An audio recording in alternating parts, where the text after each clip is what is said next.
Hi everyone, happy Friday.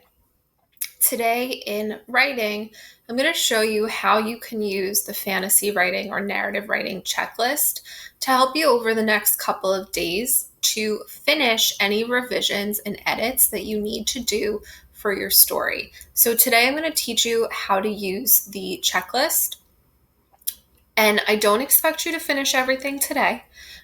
Take your time. Next week, I will post a video on how to publish by creating a really nice title, adding pictures into your story if you'd like.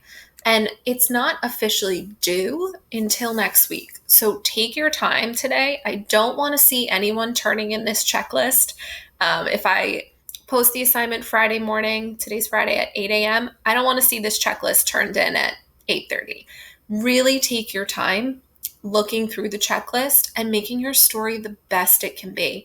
I really want this story to be something you can be proud of and share it with your family. I'm sure at home on a Friday night, it would be so fun once it's all published with your pictures and everything to share this story and really tell it in a storytelling voice to your family, your parents, your siblings. So take pride in it. So today you'll see this fantasy writing checklist. And when you open it up, I'm going to attach it to the video will be here, but I'm going to attach the checklist to your draft assignment so that you can get to both things and have the checklist open and your draft at the same time. When you open it up, it's going to be pretty small. So what you can do is go to View and Zoom. 100% seems to work on my computer. You might have to play around with how much you have to zoom in and out. So if you go to the top, you've seen checklists like this before, right? So it has 3 parts: structure, development, and language conventions. I will tell you the most important part is this development. So let's go through these categories. So for structure, overall, did you write a story of an important moment? It read like a story, even though it might be a true account. Now, that's more for personal narratives, but did you write a story of an important moment in your character's life? In the lead or in the beginning, did you not only show what was happening or where, but also give some clues about what would become a problem for the main character? Transitions. There was a lesson this week on this. I used transitional phrases to show passage of time in complicated ways. We talked about this earlier this week, perhaps by showing something happening at the same time or flashbacks and flash forwards. So you want to make sure you have those. Ending. Did you write an ending that connected to the main part of the story? The character said, did, or realized something at the end that came from what happened in the story?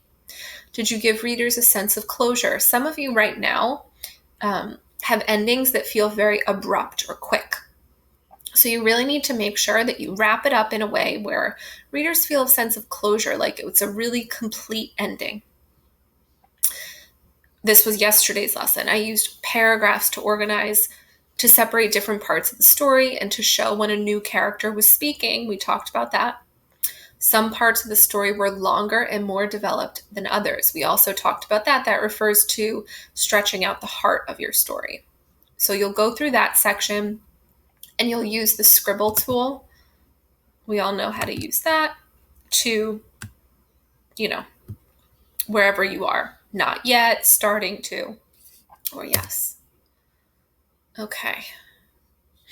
Here's the really important parts of this checklist. Elaboration. I developed characters, setting, and plot throughout my story, especially the heart of the story, or the biggest part of the story. To do this, I use a blend of description, action, dialogue, and thinking. These are all things we've talked about in our lessons. Craft. I showed why characters did what they did by including their thinking and their responses to what happened. So showing what they're thinking, and when something happens in the story, how is your character responding? I slowed down the heart of the story. I made less important parts shorter and less detailed, and blended storytelling and summary as needed. I included precise or exact details and used figurative language. Ooh, that would be great if you did. So that readers could picture the setting, characters, and events. I used some objects or actions as symbols to bring forth my meaning. So figurative language would be like metaphors, symbolism. I varied my sentences to create the pace and tone of my narrative. So some sentences are short, some are longer. Then this final section, all of you need to go back and use the tools like spell check and grammar check to help you on these two parts. Spelling. I used what I knew about word families and spelling rules to help me spell and edit.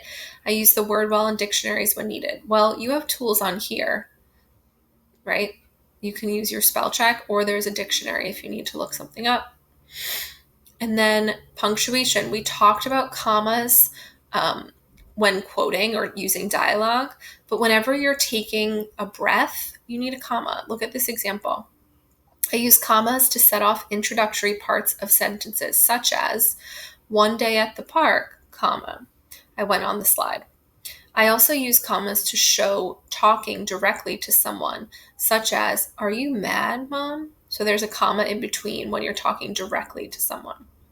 It should show up. If you have a lot of errors showing up in your draft, then use the tools that are there for you. So again, by no means do you need to fill in this entire checklist saying yes to everything and turn it in today.